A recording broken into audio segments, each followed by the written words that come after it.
had always loved hiking alone.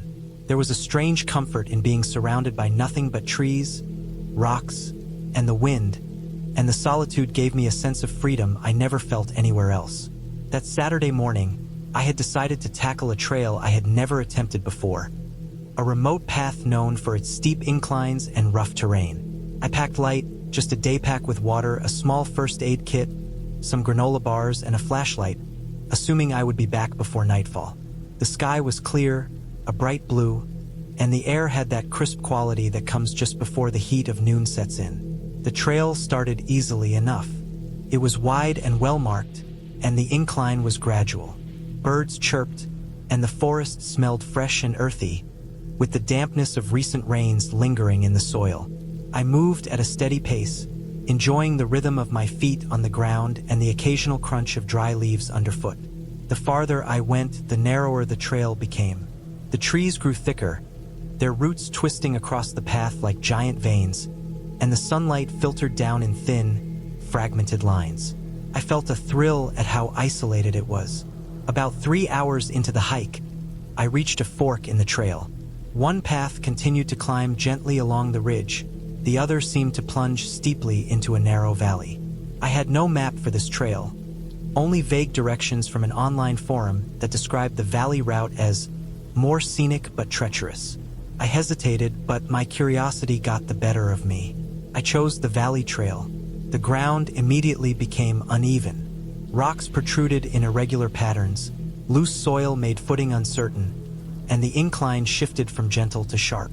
I found myself using my hands to steady myself on roots and rocks. As I descended deeper into the valley, the forest grew denser. The sounds of civilization were gone entirely. Even the birds were quieter here. There was only the occasional rustle of leaves as small animals moved unseen. After an hour of slow descent, I noticed the trail seemed to vanish. There were faint markings on rocks and trees, but no clear path. I paused, looking around, trying to remember if the forum had mentioned this. I realized that, in my curiosity, I had wandered off the main route. Panic flickered in my chest, but I tried to calm myself. I had a compass in my pack and some experience with off-trail navigation. I checked the compass and started moving in what I believed was the right direction, keeping an eye out for landmarks. The valley walls rose steeply on either side of me, covered in thick undergrowth. I had to squeeze through narrow gaps, pull myself over fallen trees, and step carefully across loose rocks. It was exhausting, and after another hour, the sun had shifted significantly in the sky, casting long shadows. I realized I had misjudged the distance. The valley was much longer than it appeared from the top. My pace slowed, and my energy was dropping. By mid-afternoon, I reached a small stream. I drank some water, but I knew I had to be careful. I didn't want to rely solely on it for drinking. I had only a small bottle. I filled it, hoping it would last me until I could get back to the main trail. I rested for a few minutes, taking off my pack and stretching my shoulders. My legs ached, my hands were scratched from branches, and my shirt was damp with sweat. But I pushed myself onward, telling myself I could make it back if I kept moving carefully. The valley grew darker as I descended. The trees were thicker here, and sunlight barely reached the ground. The air was cooler, damp, and smelled faintly of moss and decaying leaves. I noticed signs of animals, tracks in the mud, chewed branches, but nothing that seemed threatening at first. I assumed they were deer or raccoons. Then I heard a sound that made me freeze. It was a low, guttural growl, almost like a human voice but distorted and animalistic. My heart jumped into my throat. I scanned the area, seeing only shadows between the trees. The growl came again, closer this time. I started moving quickly but quietly, hugging the side of the valley wall. I didn't want to provoke whatever it was, but I also didn't want to be trapped in the narrow valley with it behind me. The growls faded, replaced by rustling. I forced myself to keep calm. There was no sign of a predator yet, but I knew that if it was a wild animal, I had to be careful. My pack contained no deterrents, just food and water. I decided to move to higher ground, hoping to find a safer route. The climb was brutal. The walls of the valley were steep, and I had to use every bit of strength to pull myself up over rocks and roots.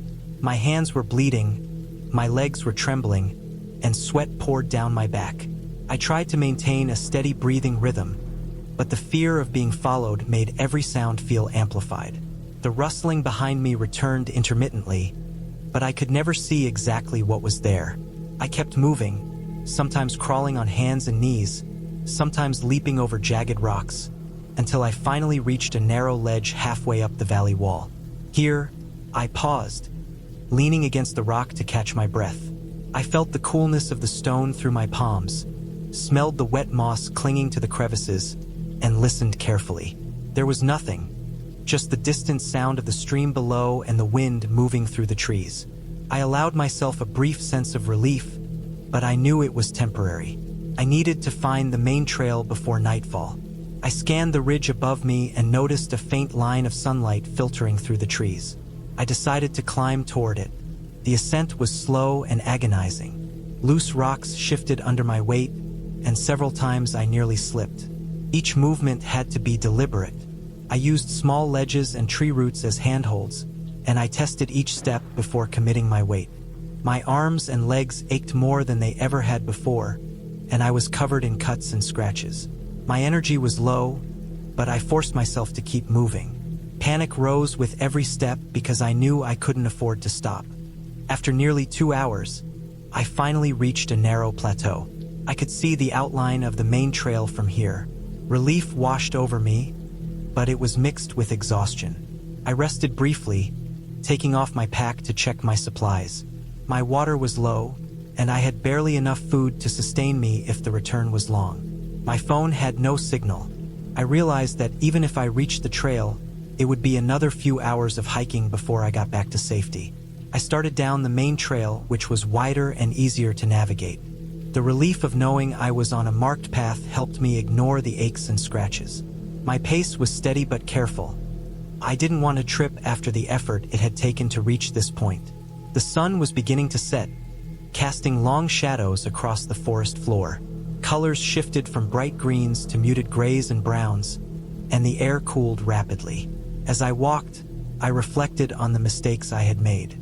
I had underestimated the valley, ignored proper preparation, and allowed curiosity to override caution. I told myself I would never do that again, that I would always carry extra water, a map, and a proper plan.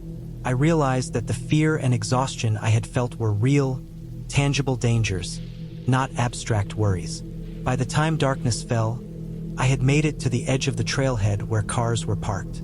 My body was battered and tired, but I was safe. I had learned the hard way that hiking in remote areas could be unpredictable, and even a simple misstep could turn an ordinary day into a dangerous ordeal. I drove home slowly, stopping to stretch and drink water. When I arrived, I washed the cuts on my hands and legs, treated minor bruises, and ate a solid meal. The experience stayed with me. For weeks, I replayed the valley in my mind. The narrow ledges, the rustling behind me, the fear of slipping and falling, the cold sweat on my skin. I learned to respect the forest in a way I never had before. I bought better gear, studied maps more carefully, and never again took a trail without being fully prepared. The fear I had felt became a reminder. Nature is beautiful, but it is also indifferent and dangerous. Respect and preparation are not optional. They are essential. Looking back, I realized that the scariest part was not the growl behind me, or the potential presence of wild animals. The scariest part was how easily I could have put myself in a situation I wasn't prepared for. It was a harsh lesson in humility, endurance, and awareness. I had survived, but the memory of that day would remain. A clear warning that curiosity and recklessness in the wilderness come at a steep price.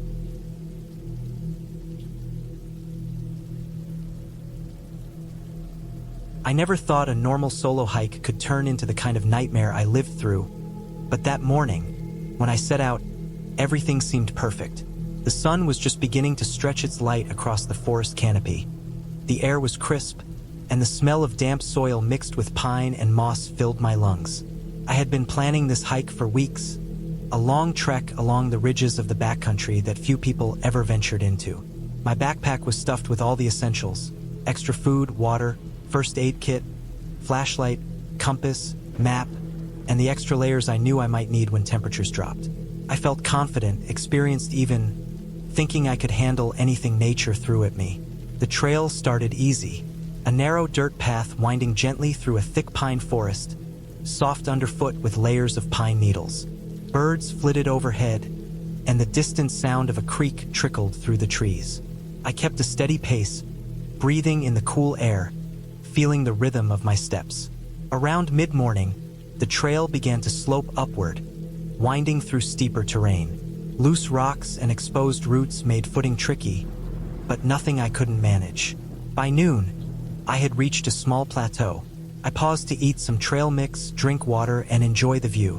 Below, the forest stretched endlessly, green and unbroken, dotted with tiny clearings where sunlight touched the earth. Up ahead, the trail climbed higher, and I could see the sharp ridge where I planned to camp that night.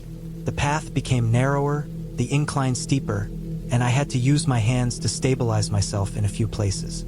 The forest began to thin as I gained elevation, and the wind picked up, cold and sharp. Around mid-afternoon, I noticed something strange. I had been following the trail markers closely, but I realized I hadn't seen one in a while. The path seemed to fork in a subtle way I hadn't noticed before. I hesitated, double-checking my map. According to my notes, I should be heading slightly left to reach the next ridge, but instinctively I felt drawn toward the right fork. The trail looked less worn, overgrown, and less inviting. Part of me knew I should have stuck to the obvious path, but another part of me, a part one would later curse, wanted to see where this less-traveled trail led. I followed the overgrown path. At first, it was just a slight detour. The trees grew closer, their branches scraping my arms and face. The sunlight filtered through the canopy in weak, dappled patches, and the forest floor became uneven, littered with rocks and fallen logs. I had to move carefully, watching my footing. After about an hour, the trail became almost impossible to follow. Rocks and roots blocked the path, and there were no obvious markers. I started to realize I had no idea where I was. My heart rate went up slightly, not from exertion, but from a growing awareness that I had wandered off the main trail. I stopped, took a deep breath, and pulled out my map and compass. I tried to pinpoint my location, but the thick forest and the winding, irregular terrain made it difficult. Nothing looked familiar. I traced the contour lines, trying to see where I was relative to the ridge I had intended to reach. Panic began to creep in. The realization hit me I was lost. I sat on a fallen log and tried to calm myself. My first thought was to retrace my steps. I remembered the last obvious trail marker I had seen and tried to backtrack mentally. I could remember a large boulder I had stepped over, a twisted pine tree with low branches, and a shallow depression where water ran after the last rain. I started moving slowly, carefully watching the ground, hoping I could recognize some feature. Hours passed. The sun was starting to drop behind the mountains, and shadows stretched long across the forest floor. The temperature began to fall rapidly, and I realized I had no idea how far I had wandered. Every direction looked the same: dense trees, rocky outcrops, thick undergrowth. The forest became eerily silent. Birds had stopped singing, and the wind made the trees groan and rattle. I felt completely isolated, as if the world I knew had disappeared. I tried to stay calm and rational. I knew that panic would make things worse. I stopped and marked a spot where I could build a temporary shelter if I needed to. Using fallen branches and pine needles, I created a small lean-to against a fallen tree, just enough to shield me from the wind. I ate some trail mix, drank water, and considered my options.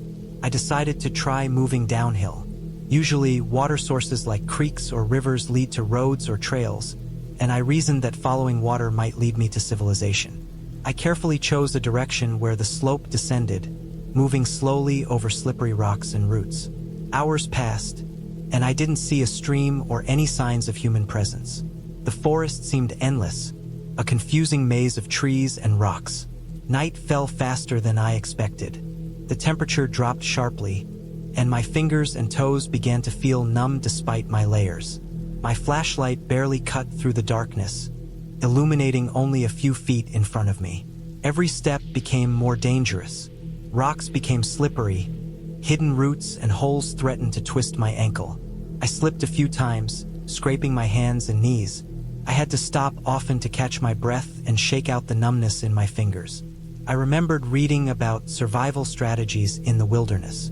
Conserving energy, staying hydrated, staying visible.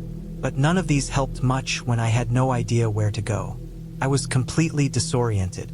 I kept walking, hoping I would find some recognizable feature. A stream, a road, a trail, a clearing. Around midnight, exhaustion hit me. My legs ached, my feet were blistered, and my mind was foggy.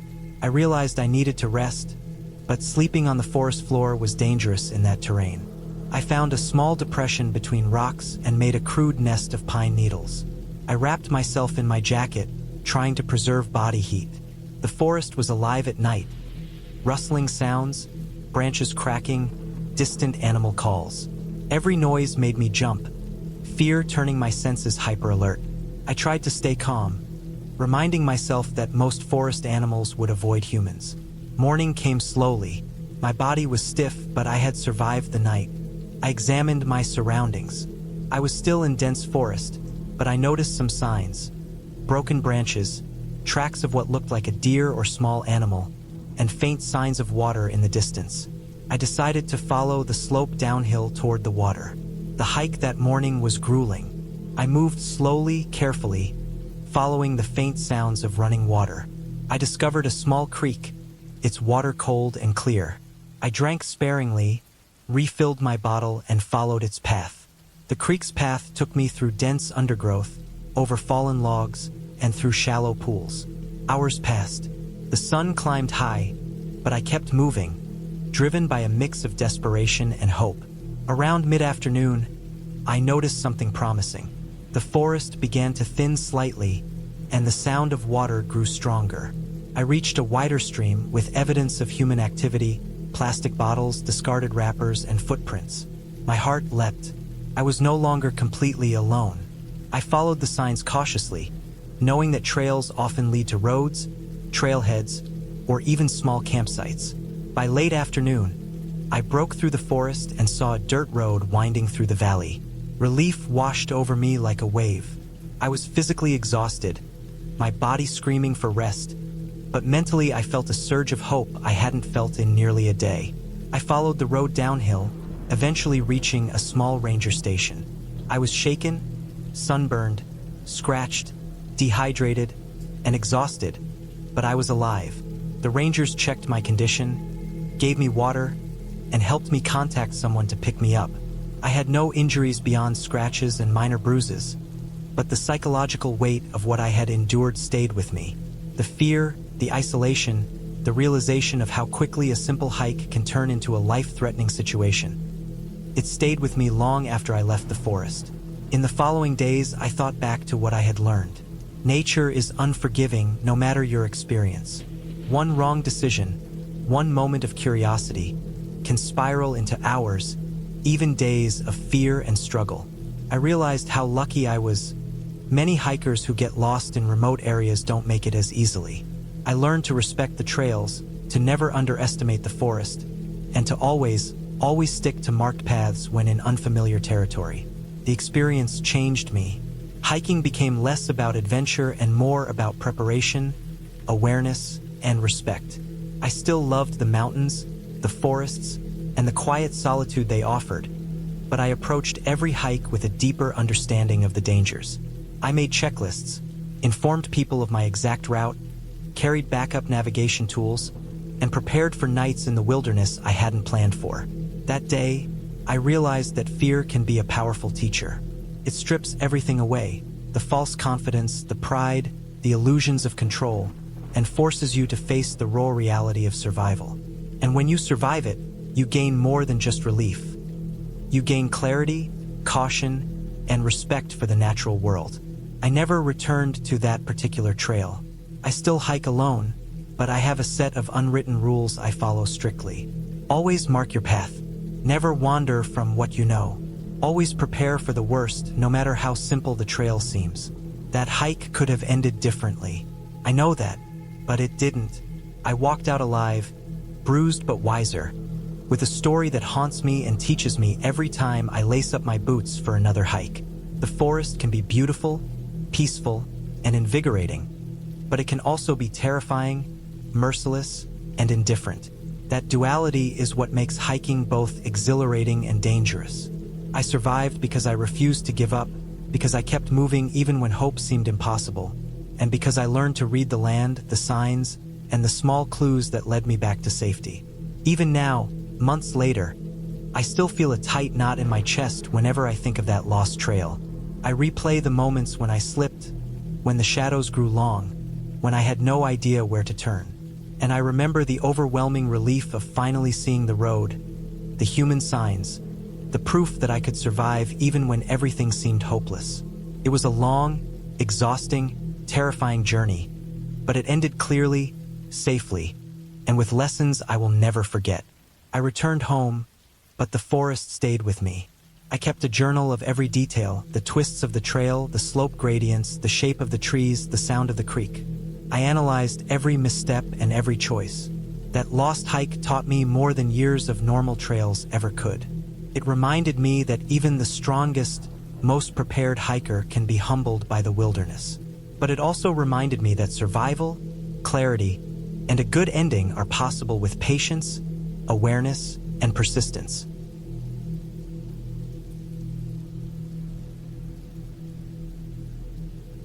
I had planned the hike for weeks. The trail I chose was a remote ridge path in the northern mountains, a place where few people went, mostly because it was steep, rugged, and poorly marked. I wanted the solitude, the kind you only get when the city feels 1,000 miles away, and the forest around you seems endless and untouched. I packed carefully. A tent, sleeping bags, stove, water filters, a first aid kit, extra food, and my backpack weighed more than I liked, but I was used to carrying heavy loads. I also brought my GPS and a map, though I relied mostly on the map, confident I could read it well. The first day went as expected. The sun was low when I reached a plateau, a rocky clearing with views across the valleys below. I paused to eat, to breathe in the air that smelled of pine, wet earth, and distant snow. The silence was almost physical. Birds called occasionally, and the wind whispered through the trees, but otherwise, I could hear nothing at all. I pitched my tent near the edge of the plateau, careful to avoid loose rocks, and prepared a small fire for warmth. That night, I slept lightly, aware of the subtle creaks of the forest and the rustling of animals in the underbrush. The next morning, I followed the ridge further, climbing steadily. The trail was narrow, overgrown in places, and marked only by faint blazes on trees. I kept checking my map and GPS, noting landmarks and streams, trusting my preparation. Around midday, I reached a point where the ridge dropped steeply on both sides. I stopped to rest, looking down into the deep forest below. I could see a river winding far off, a glint of sunlight reflecting off the water. I ate a small lunch, drank some water, and pressed onward. By the late afternoon, clouds had begun to gather. The wind picked up, and I could smell the sharp tang of rain. I had noticed small patches of snow higher up the ridge, and I felt a twinge of concern. I wasn't inexperienced, but the combination of rain, wind, and steep terrain could turn dangerous quickly. I decided to push to a small ridgetop clearing marked on my map as a potential campsite, hoping to arrive before the storm hit. I didn't make it. The rain started as I descended a narrow trail, slick with mud and scattered loose stones. My boots slipped, and my hands scraped against jagged rocks. Visibility dropped as mist rolled in, and I realized I had misread a turn. The trail forked in a way I hadn't expected, and I went the wrong way. Soon, the clearing I hoped to reach wasn't visible, and the GPS signal flickered as the storm thickened. My heart began to pound, not with fear exactly, but with an urgent awareness of vulnerability. Hours passed as I tried to retrace my steps. I forced myself to stop at intervals to catch my breath, eat, and check my bearings. Each time I thought I recognized a landmark, the fog and rain distorted it. My fingers were numb from the cold, my jacket soaked through. I could hear branches snapping, the distant rush of water, but no other human sound. I began to realize I had wandered far from any marked trail, possibly off the map entirely. By evening, the situation had become dangerous. My water was running low, my food was mostly gone, and the temperature had dropped noticeably. I forced myself to keep moving, reasoning that staying still was more dangerous.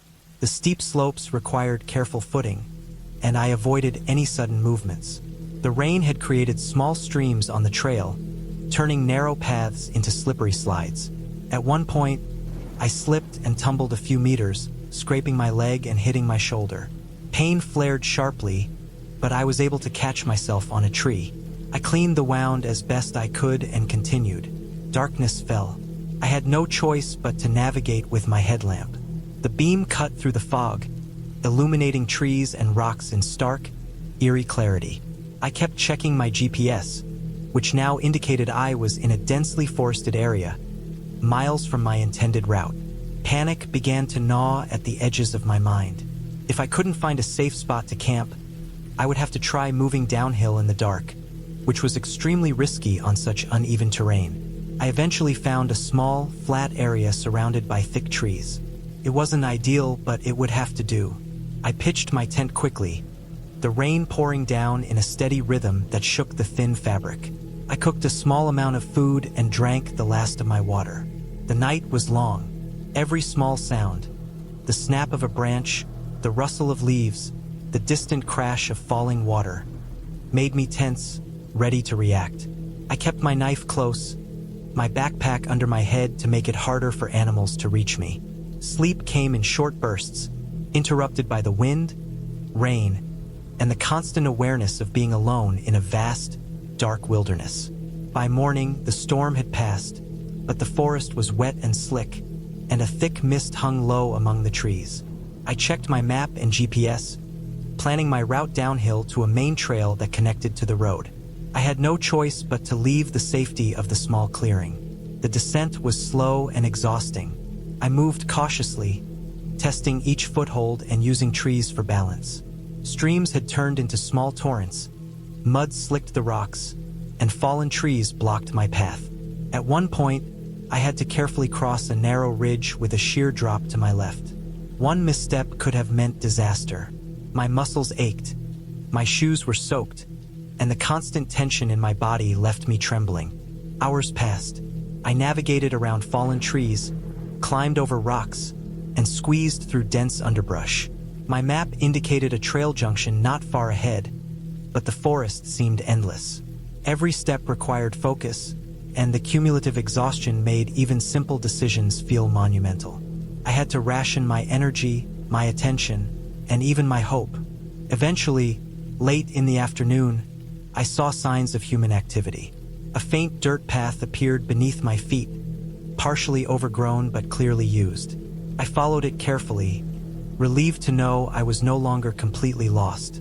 The trail gradually descended, becoming wider and more navigable. I kept moving, listening for sounds of vehicles or other hikers. By evening, I reached a small campsite where someone had left a cleared fire ring and a few logs. I rested briefly, checking my wounds and drinking what little water I had left. The map indicated that a road and a ranger station were still several kilometers away, but the trail looked manageable. I pressed on, carefully monitoring my surroundings, exhausted but determined. Finally, as the sun was setting, I saw the glint of a metal signpost in the distance. I approached cautiously and realized it was a trailhead sign leading to a main forest road. Relief washed over me. I followed the path downhill, the sound of the wind through the trees replaced by the faint hum of distant traffic. My pace increased slightly, adrenaline overriding fatigue. At last, I reached the edge of the forest and saw a paved road. I stepped onto it, my boots caked with mud, my clothes soaked, my body aching in ways I hadn't felt before. I waved to a passing car, which stopped, and I explained my situation to the driver, who gave me water, a blanket, and a phone to call for help. Soon, a ranger arrived, checked my condition, and took me back to safety. The next days were spent recovering, reflecting on the experience. I realized how fragile preparation can be when nature throws the unexpected at you. One wrong turn, one patch of slick mud, and I could have been seriously injured or worse. I also appreciated the clarity that comes from surviving such a trial. The awareness of vulnerability, the limits of human endurance, and the deep, quiet beauty of a wilderness that demands respect. I kept the memories vivid, not as a story to scare others, but as a reminder to myself. I would hike again, but I would never underestimate the forest, never assume control where none exists. The experience changed the way I moved, planned, and respected the mountains. I had entered alone, unafraid, confident in my skill, and I came out exhausted, wary, and profoundly aware of how easily the wilderness could overpower you. The experience stayed with me for years. Each time I prepared for a hike, I recalled the rain, the fog, the narrow ridge, and the countless small dangers that could have ended everything. I no longer took the forest for granted. Even in safety, even years later, the memory of being lost, alone, and vulnerable remained a quiet, potent reminder of the unpredictability of nature and the resilience it takes to survive.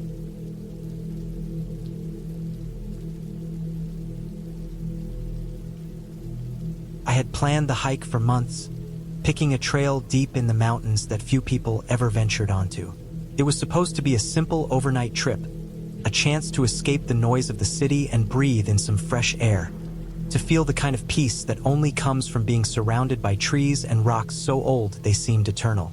I knew the trail was challenging, the maps weren't completely accurate, and cell service was non-existent. That was part of the appeal.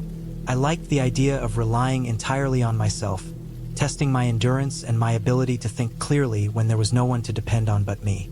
I started early in the morning. The air was cool and crisp, smelling faintly of wet earth and pine needles. The sun had barely risen, casting long shadows across the uneven trail. I had my pack loaded with the essentials: water, food, a first aid kit, extra clothing layers, a flashlight, and a small emergency blanket. I also carried a compass, a detailed paper map, and a fully charged GPS device, though I didn't trust technology completely. I preferred the slow, measured approach of reading the land, judging distances, counting my steps, observing the contours of the trail. First, everything went perfectly. The path was steep but manageable, winding around tall fir trees and past small streams where the water rushed over smooth stones. Birds called to each other in the trees above. Every now and then, I caught glimpses of distant peaks glowing gold as the sun climbed higher. The smell of wet moss and pine sap was intoxicating, and I felt a rare sense of calm. I reminded myself constantly to move slowly, to keep my energy steady, to drink and eat at regular intervals, because I knew from experience that one small misstep on a mountain could turn into a disaster if I wasn't careful. By late afternoon, the trail began to narrow. The well-worn path became a barely discernible track through dense brush, and I had to push branches aside to move forward. Rocks jutted up from the soil at odd angles, roots snaked across the ground, and small cliffs dropped steeply to the side. I paused often to make sure I was still on course, checking my map against the land. The GPS showed I was roughly where I thought I was, though the signal wavered in the shadows of the thick trees. It was around this time that I started noticing something odd. At first, it was just a feeling, a prickling along my neck and arms, the kind of instinctive tension you get when you think you might be watched. I shook it off. I was alone in the mountains. There was no one else for miles. The trail was remote. But as I moved forward, I started noticing small signs that someone, or something, might be nearby. The first thing I saw was a footprint in the soft soil. It was not mine, though I couldn't tell if it was fresh. It was human-shaped, a boot with thick treads, but the print was deep, as if someone heavy had been pressing hard into the earth. I froze for a moment, my heartbeat quickening. I looked around. There was no one in sight, no sound but the wind through the trees and the trickle of a nearby creek. I told myself it could have been old, that someone else had passed this way earlier in the day. I tried to focus on my breathing and pushed forward, keeping a careful eye on the trail. An hour later, I found more signs. A few broken branches on the side of the trail, leaves crushed as if someone had brushed past them recently. At first, I told myself it was animals, deer perhaps, or my own imagination exaggerating the ordinary. But then I noticed something more specific. A second footprint, this one fresher, closer to the path I had just walked. My heart sank. Someone had passed very recently. I debated my options. I could turn back, return the way I came. But the path I had traveled was steep, winding, and unfamiliar enough that retracing my steps might take hours. I could keep going forward, moving toward the small plateau I had planned to camp on for the night. I decided on the latter, telling myself I would be more visible on the plateau, easier to spot if help was needed, and that the trail would be easier to follow in the open. By late afternoon, the forest thickened again, shadows lengthening as the sun sank toward the horizon. I kept my pace steady but slower than before, moving carefully to avoid twisted roots or loose rocks. Every sound made me jump. A snapping twig, the sudden rustle of leaves, the distant call of a bird. I tried to calm myself, telling myself the sounds were natural, that fear was making them louder than they were. Then, I heard it. A faint sound that made me stop dead. Footsteps. Not just a random noise, but deliberate, heavy, and following my direction. I froze, listening. The sound stopped when I did, resumed when I moved. My stomach tightened. I could not see anyone, but the pattern was clear. Someone was following me. Panic began to creep in, but I forced myself to think rationally. I had a whistle in my pack, a flashlight, and the emergency blanket. If necessary, I could signal for help, though I knew cell service was unlikely. I considered climbing off the trail to hide or lose the follower, but the terrain was steep and unfamiliar. Any mistake could mean a twisted ankle or worse. I decided to keep moving forward, heading toward the plateau. The sun was almost gone now, and the shadows were long and dark. I kept glancing over my shoulder, trying to see a figure through the trees, but it was always just empty forest. I felt a cold sweat running down my back. My heart hammered in my chest, and I had to remind myself to breathe. Eventually, I reached a clearing. It was a small, rocky plateau, just enough space for a tent. I set down my pack, checking my supplies. I needed light. I pulled out my flashlight, scanning the area carefully. Nothing moved, but I knew the forest beyond the plateau was dense and concealing. I set up my tent quickly, making sure the flap was secure and the zippers worked. I kept the flashlight within easy reach, and I kept my whistle and a small folding knife in my hand as I moved about the site. Night fell. The forest became almost entirely silent, except for occasional distant sounds of animals. I tried to eat something, forced myself to drink water, and calm my mind. Sleep was impossible. Every snap of a branch, every rustle of leaves made me tense. I kept my flashlight near the tent's opening, scanning the tree-line whenever I heard a noise. Hours passed. My legs ached, my stomach was tight, and exhaustion pressed against me, but I did not dare sleep deeply. Around midnight, I thought I saw movement. A shadow among the trees, not a deer or a fox, but something upright. I froze, barely breathing. My flashlight was in hand. I aimed it at the shadow, and for a brief moment, I thought I saw a figure retreating into the darkness. I realized then that someone had been following me deliberately, watching me for hours. I had no idea what they wanted, and that thought terrified me. I knew I could not stay on the plateau forever. I had to move, but moving without knowing the terrain was dangerous. I spent the rest of the night awake, every minute agonizing, planning a route that would keep me safe and eventually lead me back to the main trail. At first light, I left the plateau cautiously. I moved slowly, avoiding the areas with dense underbrush where someone could hide. I kept to higher ground as much as possible, using rocks and small ridges to give myself a clear view of the surroundings. I stayed quiet, listening constantly. Occasionally, I heard a distant sound that made me tense, but it was never close enough to confirm someone was there. By mid-morning, I found a small stream that I remembered seeing on the map. Following it downhill, I tried to stay on recognizable landmarks. I avoided stepping into open areas too long, keeping the forest between me and any potential follower. After several hours of cautious movement, I finally spotted a dirt road in the distance. A road I knew would lead to a ranger station or a small village. My relief was overwhelming. I quickened my pace, though carefully, making sure I did not stumble. By early afternoon, I reached the road. A vehicle passed slowly, the driver staring curiously at me, a dirt-covered hiker emerging from the forest. I waved frantically, and they slowed, asking if I was okay. I told them I had gotten lost overnight in the mountains and needed help. They gave me water, called the local authorities, and stayed with me until a ranger arrived. The ranger took my information, checked my story, and confirmed that the area I had hiked through was known for people getting lost and occasionally being followed by other hikers or hunters. I was lucky. They drove me back to the trailhead where my car was parked. I had survived. The fear and tension of the previous night lingered, but I was safe.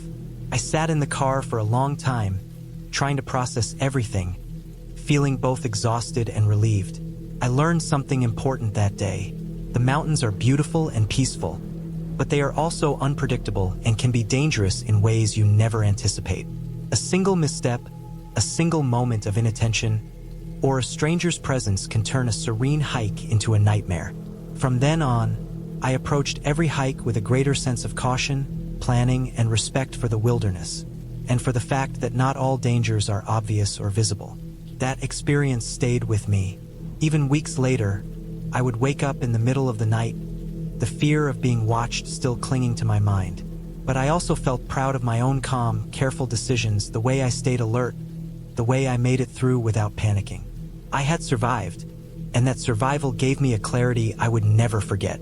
The mountains could be harsh, unforgiving, and lonely, but if you stayed aware, moved carefully, and trusted your instincts, you could navigate them and return to tell the story. The lesson was clear. Preparation, observation, and composure are what keep you alive in the wild. Panic and assumptions are what endanger you. That night in the mountains, I had been tested, and I had survived.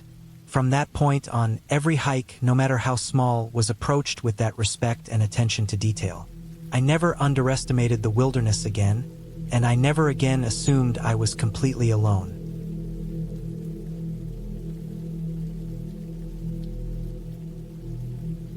I had planned this hike for weeks, poring over maps, reading trail reports, and making sure I had the right gear. The trail I chose was a little-known path in a remote section of the mountains, far from the usual crowded routes. I wanted solitude, the kind where you can breathe without hearing other people, where the only sounds are the wind, the birds, and the crunch of your boots on dirt and rock. I packed my bag meticulously: water, extra food, a first aid kit, a map, compass, flashlight, and layers for the changing weather. I even had a small satellite device just in case. Everything seemed perfect, almost too perfect, like I was tempting some sort of minor disaster by assuming I had prepared for it all. The first few hours were uneventful, blissful even. The trail was narrow, winding through dense forest, the trees tall and old. Sunlight filtered through the leaves in shifting patches, and the air smelled like wet earth and pine. I moved at a steady pace, careful to keep my footing on the loose stones and exposed roots. The solitude was exhilarating. Birds called from the canopy, and I occasionally glimpsed small animals darting through undergrowth. I felt connected to the wilderness in a way I never had before. The silence was complete except for natural sounds, and it felt like the world outside didn't exist anymore. Around midday, the trail began to climb steeply. The forest opened into a series of rocky switchbacks, the kind that tested your knees and your lungs. I paused often, catching my breath and drinking water. From a vantage point partway up, I could see the valley far below, a patchwork of fields and forests, rivers glinting in the sunlight. The view was breathtaking, but it also reminded me how far from civilization I really was. I made a mental note to stay alert, knowing that even a small mistake up here could turn serious fast. I pushed on, my legs growing tired but my pace steady. Around mid-afternoon, I noticed the weather shifting. The sky, which had been a bright, cloudless blue, was now dotted with gray clouds that moved quickly with the wind. A distant rumble of thunder made me glance nervously around. Even though the storm seemed far away, I adjusted my backpack, tightening the straps, and made a conscious effort to move faster. I had read stories of hikers caught in sudden mountain storms, and I wasn't about to become one of them. As I ascended higher, the trail grew narrower and less defined. Loose rocks made footing tricky, and fallen branches blocked the path in places.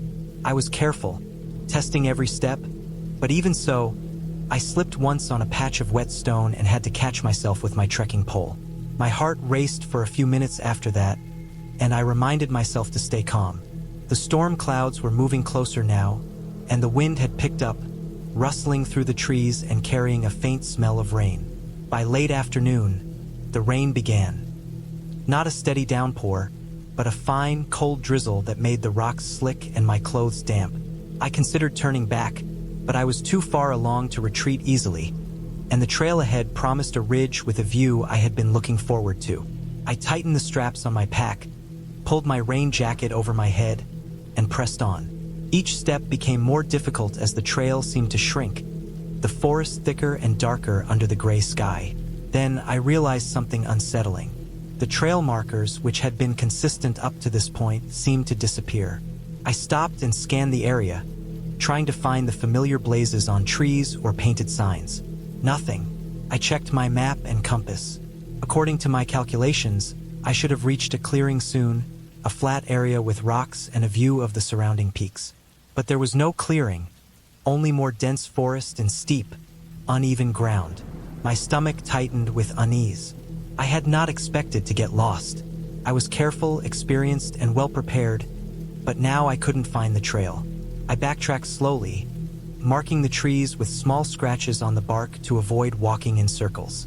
The drizzle turned into steady rain, and soon my clothes were soaked, my boots squelching with every step.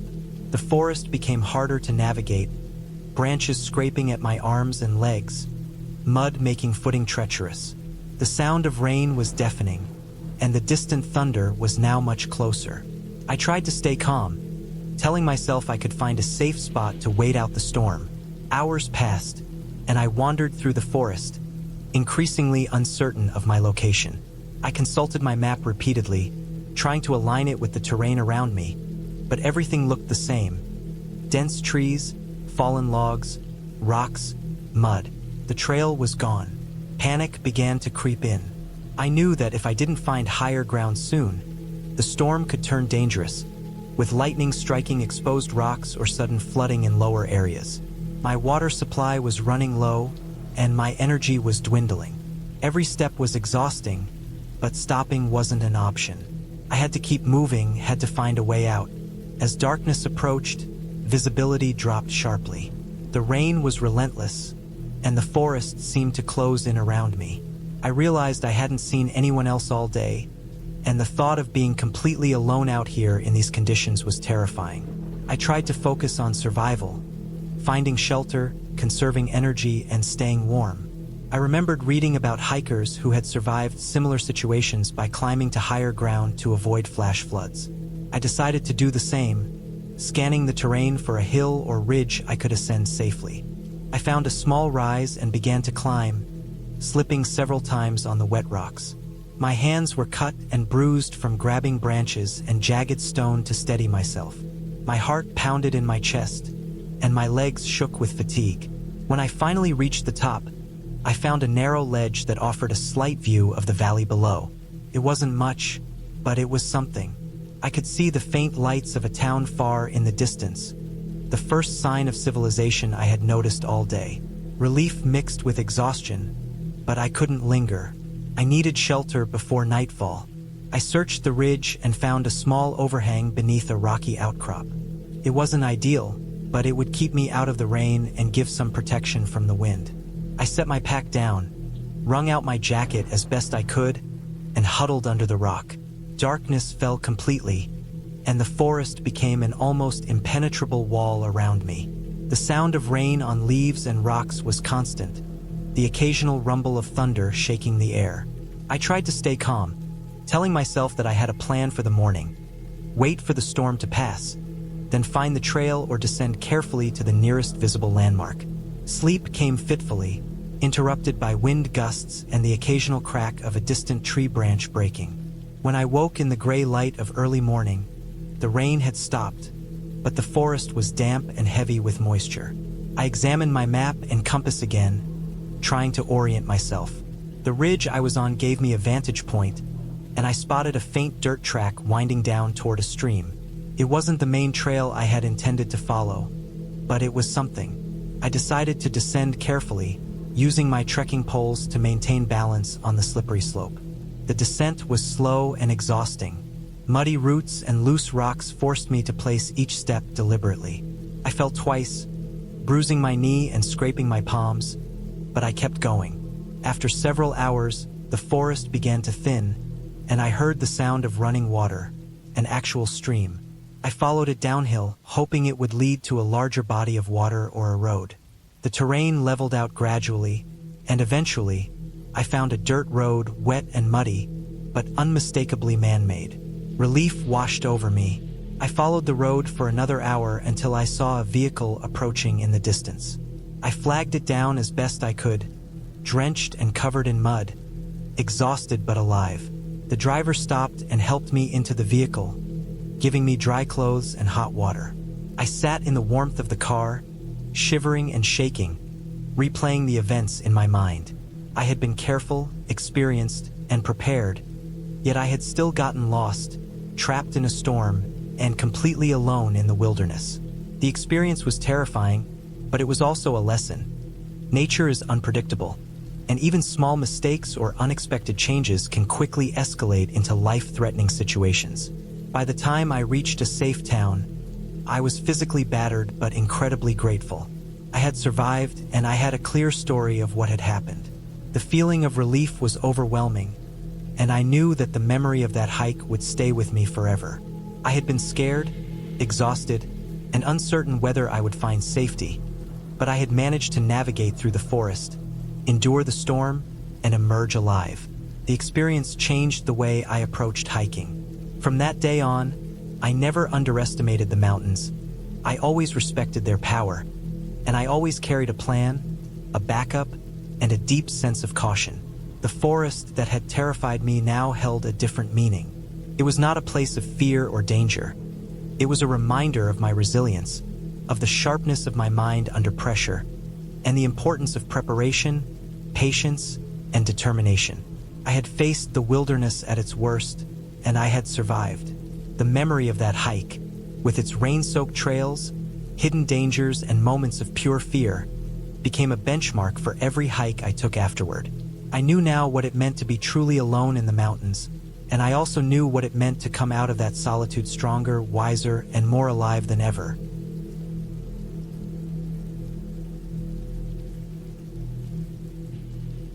I had been planning this solo hike for months. The trail I chose was not well known, a narrow path winding through the thickest part of the mountain range I had ever attempted. Maps barely covered it, and the few online notes I found suggested it was challenging but rewarding. I wanted to test myself, to be alone in the wild for days. I thought I was ready. The morning I left, the air was crisp, the sun still low, throwing long shadows through the scattered pines. I had packed light but thorough: water, protein bars, a small stove, a sleeping bag, a first aid kit, and a compass I trusted more than my phone, since I knew the signal would disappear as soon as I entered the dense forest. I started up the trail feeling a mix of excitement and unease, the way you feel when you drive somewhere unfamiliar at night, knowing every turn matters. The trail began innocuously, a soft dirt path with occasional rocks. Birds called in the distance, squirrels darted across the path, and the smell of pine resin filled my nose. I kept a steady pace, taking frequent breaks to check the map and hydrate. About 2 hours in, the path narrowed, the trees closing in, and the sunlight barely touched the ground. I noticed small animal tracks, deer probably, or maybe foxes, scratching patterns in the soil. It was quiet, too quiet, and I felt the first tickle of fear that always comes in isolation, the awareness that if something went wrong, no one would know. By late morning, the trail started climbing sharply. The forest was dense, and I could hear the occasional crack of a branch as I stepped over roots and rocks. My heart rate increased, not from the exertion alone but from the isolation. I had passed a few small clearings, each offering a view of the valley below, and each time I paused, the vast emptiness made me feel insignificant. I pressed on, feeling a mix of awe and nervousness, aware that the higher I climbed, the more remote I became. Around noon, I reached a rocky section where the trail almost disappeared. The map suggested a junction ahead, but there was no sign of it. I slowed, scanning the ground for faint markers, sticks with paint blazes, anything to indicate the path. My confidence wavered. I realized that I might have taken a wrong turn somewhere back in the wooded section, but retracing my steps was nearly impossible. The trail had vanished into thick undergrowth. I made a decision to follow a faintly visible ridge, hoping it would reconnect with the main trail. By late afternoon, the sky started to shift. Clouds gathered, gray and low. A cool wind blew, brushing against my face, and I felt the first drops of rain. The ridge I was following became treacherous. Loose rocks slid under my boots, and I had to scramble on hands and feet at one point. My fingers scraped raw on jagged stone.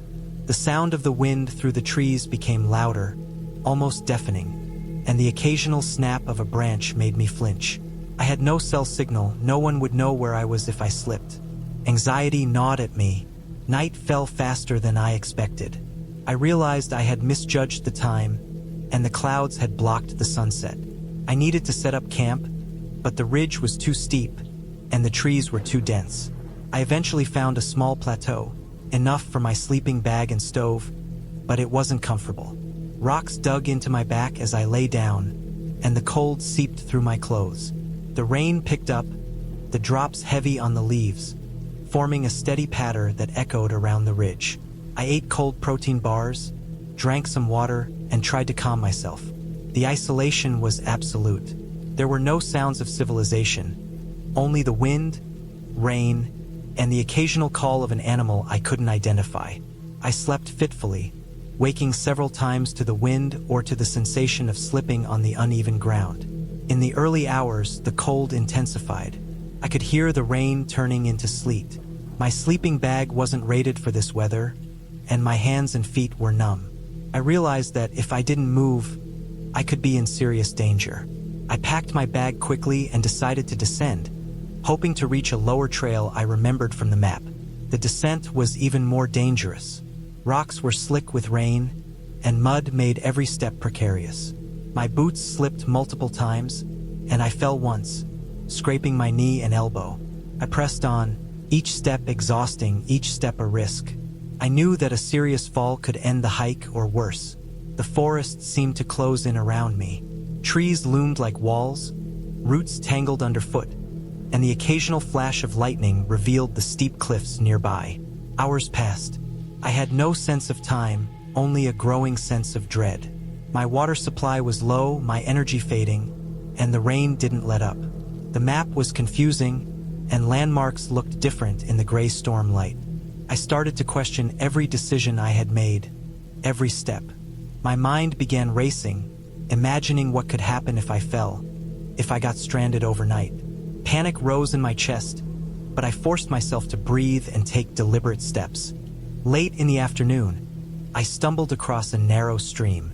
I knew from the map that the trail ran alongside a river farther down. Following the water seemed like the only logical choice. My feet were soaked, my boots heavy, but I moved along the stream as carefully as possible.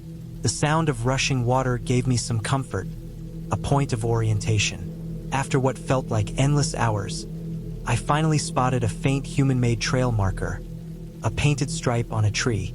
Relief washed over me. I was back on track, still exhausted, still cold, but at least I knew I was heading in the right direction. By evening, I reached a wider path. It was unmistakably a maintained trail, probably used by hikers and rangers. The exhaustion hit me in waves. My knees ached, my hands were raw, and my clothing was soaked. I set up my small stove under the partial shelter of a leaning tree and heated some water, making a thin soup with the dried food I had left. I ate slowly, savoring the warmth. The forest, though still wild and intimidating, no longer felt hostile. The storm had passed, leaving a damp quiet. The night was long but safer. I slept on the trail, huddled in my sleeping bag, surrounded by the familiar sounds of a lower elevation forest. Frogs croaking, leaves rustling, distant animal calls. In the morning, the sun broke through the clouds. The forest sparkled with raindrops on leaves, mist rising from the wet ground. I felt a sense of accomplishment, but also humility. I had been reminded that nature is unforgiving, that preparation can only take you so far, and that being alone in the wilderness demands respect and vigilance. Over the next 2 days, I followed the trail carefully, resting when necessary, drinking from streams after filtering the water, and avoiding steep inclines. I kept my pace steady, conscious of my energy and remaining supplies. I encountered other hikers eventually, people with proper gear and experience, and they gave me directions to the trailhead. By the afternoon of the 3rd day, I emerged from the forest onto a dirt road, the sight of cars and signs filling me with relief. I was exhausted, dirty, and sore, but I had made it. I drove back home slowly, my body stiff, replaying the hike in my mind. I thought about every misstep, every moment of fear, every decision that had nearly cost me dearly. The experience had been terrifying, humbling, and intense, but it had also left me with an immense respect for nature and for my own resilience. I knew I would hike again, but never the same way, never without thorough planning, never without respecting the power of the wilderness. The scars on my knee and elbow healed in a few weeks, but the memory of the hike stayed with me, vivid, detailed, and permanent. It was a reminder that survival in the wild is never guaranteed, that the smallest misstep can become a major danger, and that being alone in the wilderness demands patience, caution, and respect. From that hike onward, I always prepared meticulously. Extra water, emergency rations, detailed maps, and a clear understanding of the terrain. But I also carried a quiet confidence that I could endure, that even in the most frightening moments, I had the ability to make choices that could save me. That hike had changed me, and though it was scary, it was also a turning point, a moment of growth forged in fear, fatigue, and determination. Even now, years later, when I walk in the forest or climb mountains, I recall that day on the hidden ridge, and I remember the sharp cold, the rain, the treacherous rocks, the feeling of being utterly alone. It keeps me careful, but it also reminds me of the strength that can be found when you push through fear, when you navigate danger, and when you emerge on the other side, alive, aware, and transformed.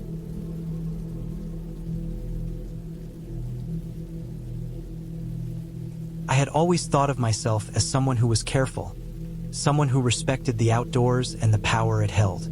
I liked hiking alone sometimes, the way it cleared my mind and made me feel alive, the quiet that came with being far from the roads and the cities.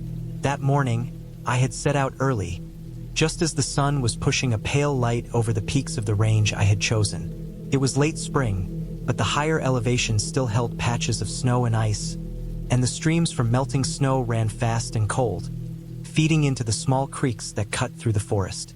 I parked at the trailhead just after 6 a.m., the gravel crunching under the tires, and I unloaded my pack slowly.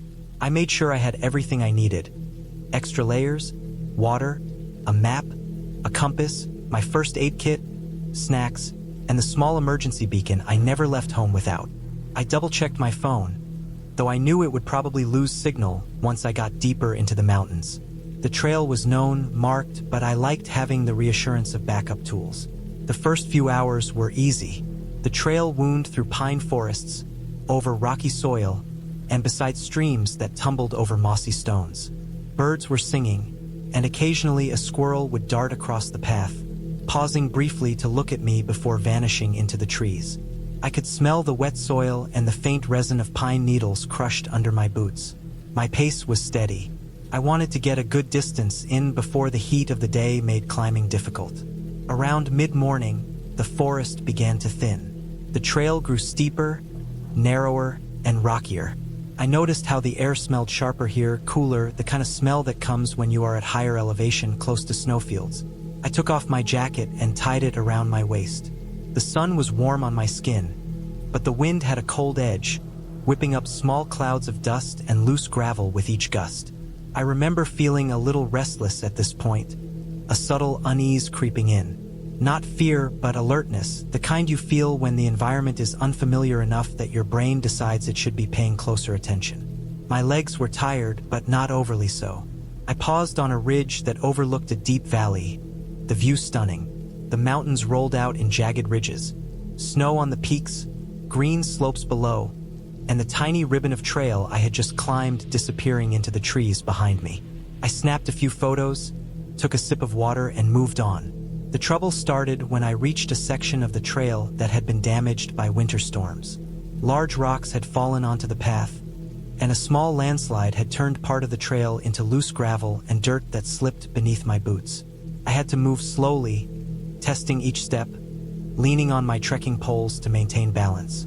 A misstep here could be serious, but I felt confident. I had climbed tougher terrain before. Then I saw it.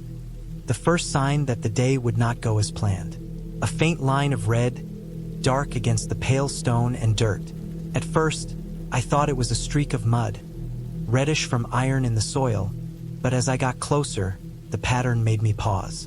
It was not random. It was smeared, streaked in a way that suggested something heavy had brushed against the rock. I knelt down to examine it more closely. My stomach sank. It was blood, fresh. I froze. My first instinct was to turn back, but the trail I had just climbed was the easiest route back, and the unstable rocks made descending dangerous. I scanned the area carefully. The slope above me was steep, the rocks unstable. There were no other signs of life, no animals, no people. Just the faint smell of iron and the unsettling silence of the forest. I continued cautiously, moving slowly and deliberately, making sure each step was secure. The blood led up the slope, smeared along rocks as if something or someone had struggled there. My mind raced. Could it have been an animal? Maybe a deer caught its leg on the rocks. But the amount of blood seemed too much, too deliberate. My heart started to pound, but I tried to stay calm. Panic would only make me slip or make a bad decision. I focused on my footing, my breathing, and the immediate surroundings. As I climbed higher, the trail became almost invisible. Rocks and debris from the landslide covered it, and in some places I had to scramble over boulders and around fallen trees. The blood trail continued, now thinner, more sporadic. I could see marks where someone or something had grabbed rocks to steady themselves, smearing the red along the surface. Every step made me more aware of the danger, both from the terrain and the possibility of whatever had left this trail.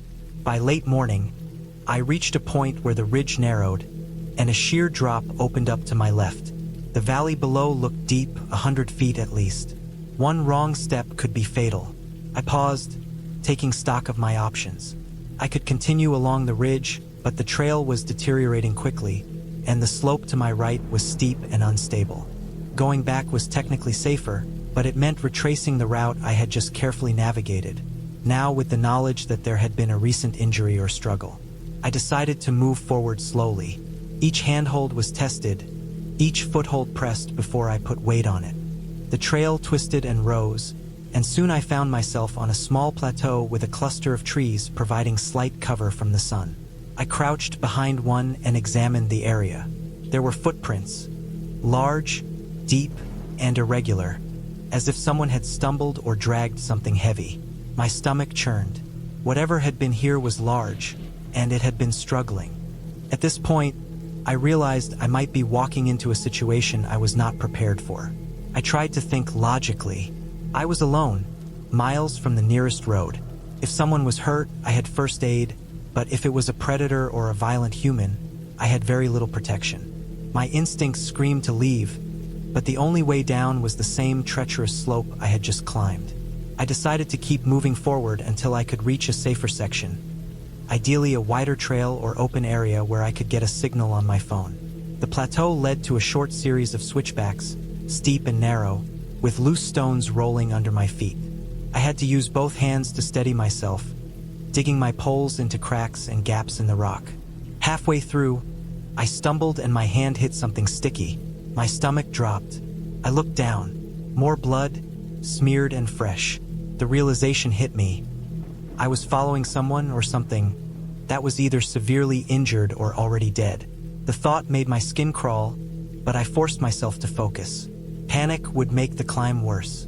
By early afternoon, I had reached a section of trail that was slightly wider, more stable. I could see a ridge ahead that would eventually descend into the forest below. I stopped, taking a long break.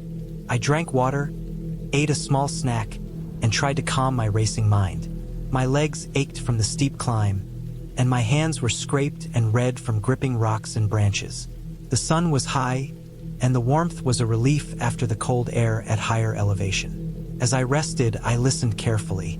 There was a faint rustle in the trees below, subtle but distinct. I froze. My mind ran through possibilities, animal, hiker, or something else. The rustle came again, closer this time. My heart raced. I decided to make noise to signal my presence, hoping to avoid a surprise encounter. I stamped my foot, clapped my hands. The sound echoed across the valley, and the rustling stopped. Silence returned, but the sense of being watched lingered. I waited a few minutes, then decided to move. The trail now descended more steadily, though still steep and narrow. Loose rocks and gravel made every step a potential hazard. I moved cautiously, testing each foothold and handhold. Occasionally, I would spot more blood on the rocks or dirt, but it became thinner, less concentrated. My hope grew that whatever had caused it had moved away, or that I was nearing the safer part of the trail. By late afternoon, I reached a section where the forest thickened again. Pines and firs surrounded me, their trunks sturdy, the soil soft with fallen needles. I could smell the rich, earthy scent of the forest floor. The trail widened, and I started seeing signs of normal use: footprints, bicycle tracks, and the occasional discarded water bottle. Relief washed over me. I was almost out of the dangerous terrain. I slowed my pace to enjoy the descent, careful not to let my guard down completely. The sounds of the forest were calming, birds singing, wind rustling through the needles, but I remained alert, scanning for any sudden movement. Every sense was heightened after hours of tension. Finally, as the sun began to dip toward the horizon, I emerged onto a wider, gravel road that led to the parking area where I had started. My legs were shaking from exhaustion, my hands scratched and dirty, but the relief was immense. I paused, taking in the sight of the road, the cars, the signs of civilization. I checked my phone. Signal returned. I could call for help if needed, but I knew I was safe now. I walked the final stretch carefully, savoring every step on solid ground. By the time I reached my car, the sun was low, casting long shadows across the lot. I took a deep breath, sat down, and exhaled slowly. I had made it. Looking back up at the ridge, I realized how fragile safety had been. One wrong step, one slip, and I could have fallen or been injured myself. The blood, the footprints, the rustling. I didn't know what had happened, and I never would, but I had survived. I had navigated the dangerous terrain, kept my wits about me, and returned safely to civilization. I drove home slowly, reflecting on the hike. The mountains were beautiful, but also unforgiving. I made a mental note to be even more careful next time, to respect the unpredictability of nature and the potential dangers hidden within it. That night, I cleaned my gear, patched my scrapes, and rested. I knew I had been lucky. The image of the blood and the unknown struggle stayed with me, a reminder of how real danger can be in the wild, and how preparation, caution, and calm thinking can mean the difference between survival and disaster.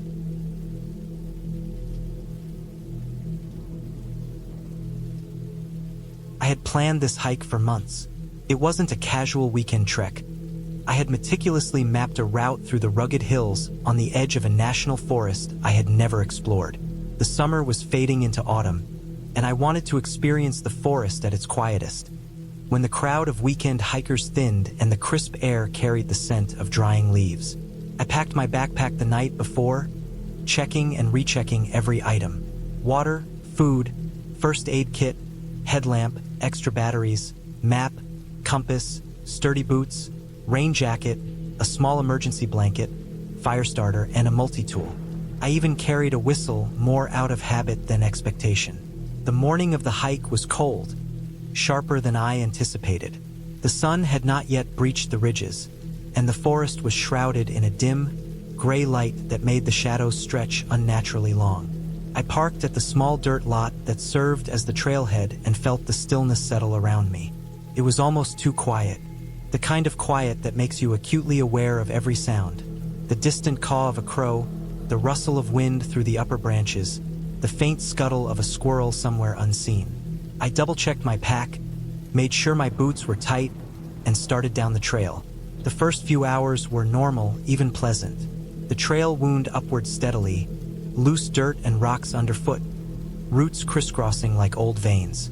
I followed a narrow creek that had carved its way through the rocks, the water trickling over stones in a soothing rhythm. I stopped occasionally to photograph the trees, the maples and oaks turning gold and red, the sunlight striking through gaps in the branches. There was a chill in the air that made my breath visible, a reminder that the day would cool further as I gained elevation. I crossed the creek on a fallen log, careful to test its weight before stepping fully. The sound of my boots on the wet wood echoed sharply in the hollow around me. I laughed at myself for being so cautious, but I had read too many stories about hikers slipping and falling. It wasn't fear that made me careful, it was respect for the forest, for the elements, for the fact that out here, nature did not negotiate. By midday, the trail had become less defined. The markers were infrequent, small blazes of orange paint on tree trunks, some barely visible through moss. The incline was steeper, and my legs ached from the repeated effort of climbing. I stopped on a large boulder to drink water and eat a protein bar, scanning the treeline. The forest was dense, and the sunlight barely penetrated the canopy. It was beautiful in a harsh, raw way, but I noticed something subtle. There was no birdsong, no insects buzzing. Even the wind seemed subdued, almost holding its breath. I shrugged it off as the forest settling into itself, thinking that perhaps the higher elevation and the time of day simply meant fewer creatures were active. I packed up and continued. The trail narrowed further, and I had to step carefully around wet rocks and tangled roots. The incline became almost vertical in some sections, and I had to use my hands to scramble over slabs of stone that jutted out of the hillside. I could feel the strain in my arms and thighs, but the exertion was meditative in a way, a rhythm that connected me to the forest around me. Around mid-afternoon, I reached a ridge that promised a view of the valley below. I climbed onto a flat rock at the edge and paused to drink in the scenery. The valley stretched for miles, a patchwork of fields, rivers, and distant houses. But as I stood there, I noticed a subtle shift. The wind picked up suddenly, sharp and cold, rustling the upper leaves violently. Clouds had gathered over the sun, casting everything in a dull gray light. I felt a chill creep down my spine, and the silence that had seemed so peaceful now felt ominous. I shook my head, telling myself it was just the weather, just the elements being unpredictable. I started to make my way along the ridge, keeping to the trail, or what I thought was the trail. The markers had become nearly invisible, and the forest floor was covered with fallen leaves and loose stones that obscured any natural path. I was confident in my navigation skills and continued at a steady pace. But as the hours passed, a creeping unease settled in. Every tree seemed to look the same. Every rock formation repeated itself, a mirrored maze of gray and brown. I realized I hadn't seen a trail marker in the last 30 minutes, maybe longer. The forest was dense, and there was no way to see beyond a few dozen meters. I stopped and took out my map and compass. My hands trembled slightly, not from fear, just from the fatigue that had accumulated. I traced my route with my finger, aligning landmarks on the map with what I could see around me. But nothing matched. Every creek, every slope, every ridge seemed off. I had made a wrong turn somewhere, or perhaps the trail had faded entirely. The thought hit me slowly. I was lost. Panic didn't come immediately. First, there was disbelief. I told myself I had done this kind of hike many times before, that I had prepared for navigation errors, that I would find the trail again if I just stayed calm. I set off slowly, trying to backtrack to the last spot I was confident of. The forest seemed endless. Rocks and roots tore at my boots. I stumbled more than once, catching myself just in time to avoid a twisted ankle. Each time, my pulse spiked, and the cold seeped deeper into my bones. As the afternoon waned, I realized the sun would set soon. My pace slowed. The thought of being out in this forest at night was terrifying. I knew the forest after dark was completely different. The shadows stretched, sounds were amplified, the paths disappeared into black voids between trees. I considered turning back down the ridge, but I had no idea which direction would lead me to safety. Every slope looked the same. I tried to stay oriented, but the world had narrowed to a few dozen meters in every direction, and I felt completely enclosed. By late afternoon, my water supply was running low. I had eaten most of my food. My stomach grumbled with hunger and anxiety. The temperature dropped rapidly, a damp, penetrating cold that went straight through my jacket. I realized I needed to find shelter before it got dark. I looked for a flat area, a space I could clear for a small emergency fire if necessary. After searching for what felt like hours, I found a small clearing surrounded by thick trees. The ground was uneven and covered with leaves and twigs, but it would have to do. I pulled out my fire starter and spent 10 minutes struggling to get a flame going. The leaves were damp, and the wind threatened to extinguish my efforts. When I finally managed a small fire, it was a relief, but it barely gave off heat. I sat huddled next to the fire, listening to the forest. Every rustle made me jump. I realized that in my panic and exhaustion, I had become hyper-aware of every sound, every movement. The wind rattled dead branches, a deer passed in the distance, and something large broke through underbrush somewhere farther off. I told myself it was probably a bear, but I didn't dare look. The thought of facing a bear without the ability to defend myself properly filled me with a cold dread. I tightened the straps on my backpack, checked my knife, and tried to make myself as small and unnoticeable as possible. Night came quickly. The fire dwindled to glowing embers. The forest was alive with unfamiliar nocturnal sounds. Hoots, grunts, snaps of branches under unseen feet. I was too afraid to sleep fully, afraid that a misstep, an animal, or simply being trapped would end me. I alternated between dozing lightly and watching the shadows around me. My body ached in every joint. My throat was dry, my stomach empty. I tried to calm my mind, forcing myself to focus on breathing, on survival. The night stretched endlessly. At some point, I lost track of time. Every sound made me jump. Every gust of wind made me tense. I realized my survival depended on moving at first light. I rationed the last of my water and food, forcing myself to eat small bites, to drink sparingly. I tried to sleep, but exhaustion gave me only moments of restless half-sleep. When dawn finally arrived, pale and cold, I was relieved. The forest looked different in daylight, more navigable, though still threatening. I packed my things, leaving the fire smoldering slightly so I could track my own path if necessary. I decided to descend, following the slope I thought might lead toward a creek or road. My legs protested every step. Loose stones made my footing treacherous. I kept my compass and map open, constantly checking my bearings, forcing myself to move slowly and deliberately. Hours passed, and my energy waned. Hunger and dehydration made each step laborious. At one point, I slipped, sliding several feet down a mossy slope before catching a tree branch. My heart raced, but I calmed myself, knowing panic would only make matters worse. Mid-morning, I finally saw a thin column of smoke in the distance. My heart lifted. It was likely someone else in the forest. I altered my course, moving toward it carefully, zigzagging to stay visible in case someone came along a trail. As I approached, I saw a small campsite with a tent, a fire pit, and a hiker tending the flames. Relief hit me in a wave so intense it made me dizzy. I called out, though my voice sounded weak even to me.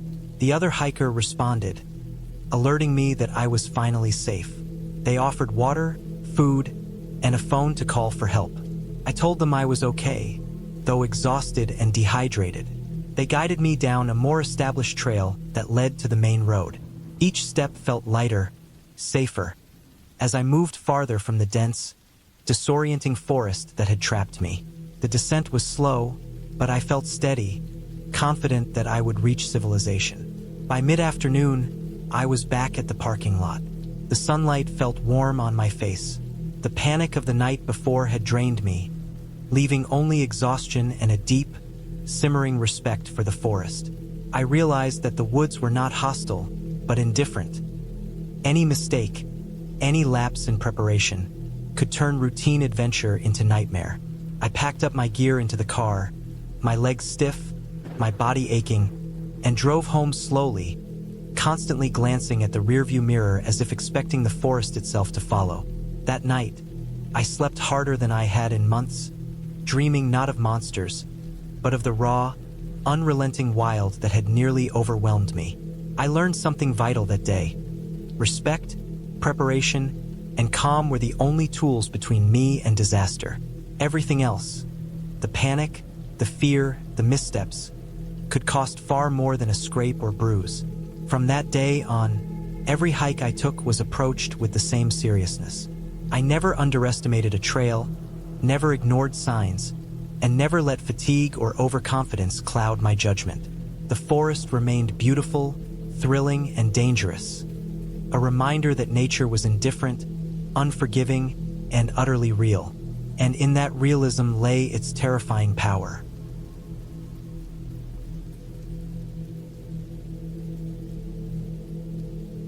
I had been planning this hike for months, poring over maps, checking weather forecasts, and making lists of everything I might need. The trail I chose was remote, far from the usual tourist paths, running through a stretch of dense forest and steep ridges in the mountains. I wanted solitude, a real challenge, and the sense of being completely alone in the wilderness. I packed my backpack carefully: water, food, first aid, extra layers, and some basic climbing gear. Everything seemed in order when I started my hike early in the morning, just as the first light hit the peaks. At first, the hike felt easy enough. The air was crisp, and the scent of pine and damp earth filled my lungs. The path was steep in parts, but well-trodden. Birds called from the treetops, and small animals scurried underfoot. I felt a strange kind of peace, almost hypnotic. I was so focused on my breathing and the rhythm of my steps that I hardly noticed how far I had gone. I kept checking the map and my compass, confident I was following the trail. Hours passed, and the forest began to change. The trees grew taller and denser, their roots twisting across the path. Sunlight barely reached the forest floor, and the air became cooler and heavier. I knew I had entered a part of the trail that was less traveled, but I didn't feel worried yet. Then I noticed the markers on the trees had stopped appearing. At first, I thought I missed them, but as I walked, it became clear the trail was fading. My heart began to race, but I told myself to stay calm. I checked the compass again and tried to remember the landmarks I had passed. I walked for what felt like an hour, maybe more, but every direction looked the same. Every tree seemed identical, every slope familiar in a disorienting way. The forest was eerily quiet now. No birds, no rustling in the underbrush. Even my footsteps sounded loud. I realized I hadn't seen another hiker or any signs of human presence for a long time. Panic started to creep in. I tried retracing my steps, but the trail I thought I remembered seemed different from what I had actually walked. It was like the forest had swallowed the path. My backpack felt heavier, my legs more tired, and my mind more restless. I felt an unfamiliar and creeping fear. I was lost. The sun was dropping behind the peaks, and the forest was getting darker. I tried to estimate how far I had gone, how far I was from the nearest road. My water was running low, and I hadn't eaten enough. I stopped for a moment, took a deep breath, and tried to calm myself. I knew panic could make everything worse. I checked the compass again and decided I needed to move slowly and carefully, looking for landmarks that could guide me back. I began walking downhill, hoping the slope would lead to a river or a trail. I knew valleys often had paths or signs of human activity. Hours passed and nothing looked familiar. The shadows were growing long, and the forest became denser. My legs ached, my back ached, and my throat was dry. I started to imagine the worst-case scenarios, but I pushed them away, focusing on one step at a time. The ground was uneven, and every branch I stepped on snapped loudly. I realized I had left no clear markers for myself, and now I had no idea which way I had come from. My map felt useless. I had underestimated the complexity of the terrain. Every slope and ridge looked the same. I felt my confidence slipping away. I knew the night could be dangerous. Hypothermia, injuries, or being unable to find water. I needed to find shelter before darkness fell completely. I spotted a small clearing ahead and hurried toward it. The ground was uneven, covered with moss and small rocks, but it was flat enough to rest. I emptied my backpack and drank the last of my water, ate a small portion of food, and tried to calm my racing thoughts. I sat down, leaning against a tree, and surveyed my surroundings. The forest was quiet, almost too quiet. I realized that in my panic, I hadn't heard the normal forest sounds for hours. I remembered reading that predators could be active at night, but I didn't hear anything yet. My main concern now was staying safe and conserving energy. I dug out my emergency blanket and spread it under me, wrapping myself in layers to keep warm. I decided I would rest until sunrise, hoping I could find a trail in the light. The night was long and restless. Couldn't sleep, my mind too alert. Every rustle in the underbrush made me flinch. I tried to stay calm, reminding myself of survival basics. Stay warm, stay hydrated, and conserve energy. The air got colder, and I shivered under my layers. I had to ration my remaining food carefully. I thought about my route, trying to recall any distinguishing features that could help me find the trail in daylight. The darkness was oppressive, pressing in from all sides, and I felt completely isolated. Every sound, every movement of branches seemed magnified. My mind played tricks on me, but I forced myself to breathe slowly and stay rational. Finally, as the first light of dawn filtered through the trees, I stood up and looked around. The forest looked different in the light. Shadows were softer, and I could see the terrain more clearly. I remembered the compass and carefully started moving downhill, scanning for signs of a trail. I kept my pace steady, checking for broken branches, faint footpaths, or any signs of human activity. Hours passed. I was exhausted, but I knew stopping could be dangerous. My legs were stiff, my feet sore, but I had to keep going. I reached a stream, its water clear and running. Relief flooded me.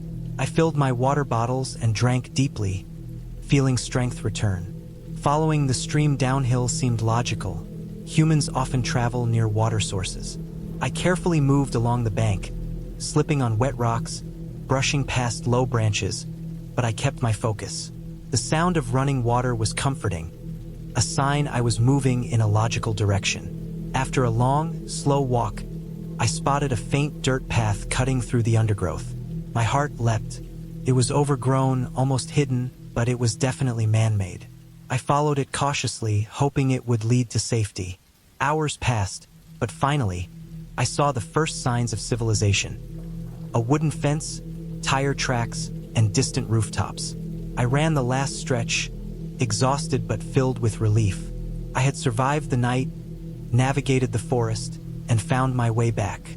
I was dirty, tired, and dehydrated, but alive. I called for help, letting someone know my location, and rested.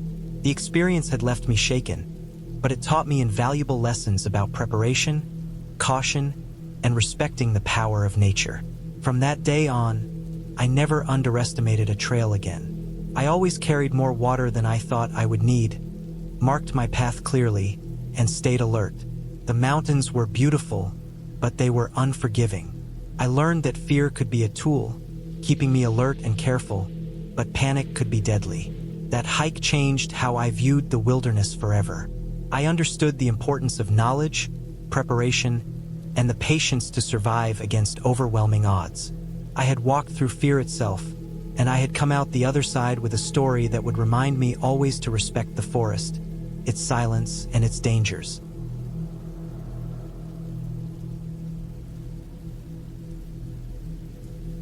I had been planning the hike for weeks, poring over maps, checking weather reports, and gathering all the gear I thought I might need. The trail I picked was not one of the popular paths, but that was exactly why I wanted it. I wanted isolation, the quiet that only comes when the forest swallows you whole, when every sound is your own breath or the rustle of leaves underfoot. The morning I left, the sun was just cresting the ridge, spilling pale light over the trailhead. The air was crisp, cold enough to bite my cheeks, but not unpleasantly so. I should have taken it as a warning. The first few hours were uneventful, almost meditative. The trail wound through dense pines and hardwoods, patches of sunlight dancing on the forest floor. Birds called intermittently, and small animals scuttled at the edges of my vision. I kept a steady pace, careful to follow the markers I had noted on my map. The terrain was uneven, with roots snaking across the path and occasional loose rocks. My pack felt heavy, though I had packed lightly: water, a small first aid kit, a few snacks, my compass, and a flashlight. I had deliberately left my phone off to avoid distraction. Around midday, I reached a clearing where the trail forked. One path led up a steep ridge that I had read was beautiful but exhausting. The other descended slightly into a narrow valley. I chose the ridge, eager for the view.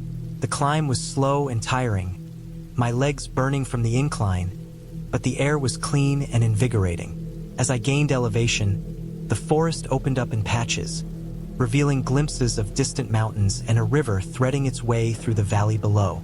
I stopped often, not just to rest, but to drink it in. I filled my lungs with the cold, dry air, letting it remind me why I did this. I lost track of time. I knew I had been hiking for hours, and the sun had moved significantly westward when I realized the trail markers had become less frequent. I slowed my pace, scanning carefully. There were faint marks on the trees, but they were old and faded. Somewhere ahead, the trail seemed to vanish entirely. I stopped and took out my compass, trying to get my bearings. According to my map, I was still on the ridge, but the path I had been following was no longer clear. I tried to retrace my steps, moving back down the incline I had just climbed, but every step seemed to take me further into confusion. A creeping unease settled over me. The forest, which had been calm and almost welcoming in the morning, now felt oppressive. Shadows stretched long and thin between the trees, and the sound of the wind through the branches was louder, sharper. I reminded myself to stay calm, to think logically. I knew how to survive in the woods: water first, then food, then shelter. But I had only hiked in daylight so far, and now the day was waning. I pressed onward, hoping to find a trail or at least a landmark I recognized. Hours passed. My legs grew heavier, my feet sore. My water supply was diminishing. I was starting to feel the mental strain, the creeping sense of panic that comes from being lost and alone. By late afternoon, I realized I was completely off the map. Nothing looked familiar. Every tree, every rock formation seemed the same. I tried calling out, but the forest swallowed my voice. There was no one around for miles. As the sun dipped lower, the temperature began to drop rapidly. I could feel it creeping into my bones. I knew I had to find shelter. There were no caves nearby, no cabins, no abandoned structures, nothing but trees and rocks. I started to scan the ridge for any fallen logs or natural windbreaks. Eventually, I found a cluster of large boulders forming a small overhang. It wasn't much, but it would shield me from the wind. I gathered some dry pine needles and leaves to lie on, and pulled my jacket tight around me. Night fell faster than I expected. The forest transformed. The familiar sounds of daytime animals were replaced by distant, eerie noises. An owl hooting somewhere far off, the rustle of small creatures in the underbrush. The darkness was absolute. Without a moon or stars visible through the thick canopy, I could barely see my own hands in front of my face. I tried to keep calm, telling myself that this was just part of the experience, that I could survive this.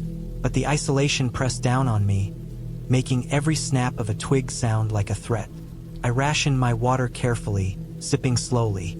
Hunger wasn't the immediate problem, fear and exhaustion were, but I knew I couldn't ignore it for long. I tried to rest, but sleep was elusive. Every small sound made me jump. My mind played tricks on me. I imagined eyes watching from the darkness, imagined shadows moving unnaturally. I reminded myself repeatedly that I was alone, that no one else was here, and that the forest had no agenda against me. Still, the tension never left my chest. By early morning, I had barely slept.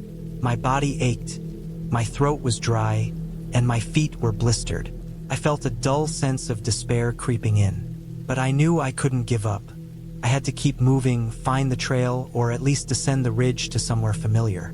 I packed up my meager campsite, leaving the shelter behind, and began to climb carefully down the side of the ridge. It was slow going.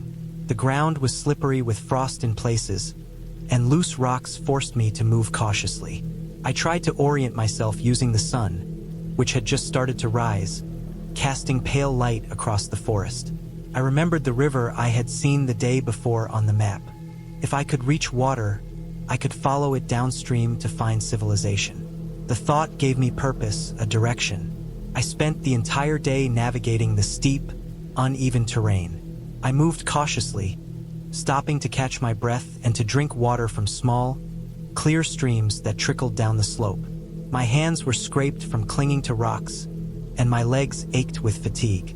Hunger gnawed at me, but I had a granola bar I rationed slowly. I felt the isolation keenly, the total lack of any human presence, and it made me painfully aware of how fragile life could be when you are alone in the wilderness. As the sun began to dip again, I finally caught sight of the river below. Relief washed over me. It was not just the sight of water. It was the promise of direction, a clear path that I could follow. I carefully made my way down to the bank, testing each foothold, sliding and slipping occasionally but never falling. The river was icy, fast-moving, and loud. I began to follow it, staying as close as safely possible to the bank. The hours dragged on. My pace was slow, but I knew I was moving towards safety. The forest began to thin as I descended, and the air grew warmer. I could hear distant noises that hinted at human activity. Birds in larger numbers, the occasional dog bark. I pressed onward, fatigue gnawing at me, until finally, I reached a dirt road. My heart leapt. The road was empty, but that didn't matter. It meant civilization was near. I followed the road, moving as quickly as my exhausted legs would allow. Soon, I spotted a small farmhouse in the distance. Smoke rose from a chimney. I stumbled toward it, my body aching, hands and face scraped, clothes dirty from the hike. A man appeared on the porch, startled at first, but then he waved me over. I collapsed near the steps, relief washing over me in a torrent. I had survived. I had been lost, exhausted, scared, and alone, but I had made it back to safety. They gave me water and food. They let me rest while I regained strength. When I finally had a chance to think clearly, I realized how fragile and precarious my situation had been. One wrong step, one missed mark, and I could have been stranded in the forest with no help for days. The fear, the exhaustion, and the isolation had been unbearable at times. But the experience had also taught me something important about preparation, caution, and resilience. The next day, a neighbor drove me back to the trailhead. As I retraced the road I had originally hiked, I looked at the ridge and the forest and felt a strange mix of awe and dread. The woods had tested me, pushed me to the edge, and shown me my limits. I knew I would hike again, but I also knew I would never take the forest for granted, never underestimate it again. Every step, every sound, every shadow had mattered. I had survived, and that survival had been a hard one, but it had made me more aware of the world and of myself. From that day forward, I planned my hikes with even more care. I studied maps in detail, learned the terrain, and always told someone where I would be. The memory of being lost, alone, and on the verge of collapse stayed with me for years. It was not a ghost story, not a fairy tale. It was real, and it had almost been the end. But I had survived, and in that survival, I had learned the harsh, undeniable truth about the wilderness. It is beautiful, but it is not forgiving.